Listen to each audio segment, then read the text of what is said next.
কোরআনে আছে নবীজির সামনে প্রত্যেকের আমলনামা খোলা হবে। ওয়াজিনা বিকা আলা হাউলা'i শাহীদা, নবীজিকে আল্লাহ বলছে আপনার সামনে উপস্থিত রাইখা আমি দেখাবো। নবীজি আমলনামা দেখে আল্লাহর নবী জিজ্ঞেস করবে উম্মত এটা কি? উম্মত দিনের পর দিন ফজরের নামাজ কোথায়, জোহরের নামাজ কোথায়?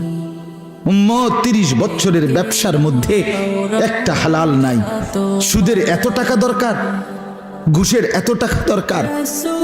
উম্মত যৌবনের পুরাটা সময় মোবাইল দেখে, ছবি দেখে, নাচ গান দেখে, উলঙ্গ দৃশ্য দেখে নষ্ট করে ফেলেছো। আজ আমি কিসের সুপারিশ করব উম্মত? আমি এটা নিয়ে আমার আল্লাহর সামনে কেমনে দেখাবো? আমি কিভাবে বলবো? হযরত মাওলানা তারিক জামিল সাহেব বলেন হাসরের ময়দানে নবীজি আহা বাপ শুনেন শেষ কথা, হাসরের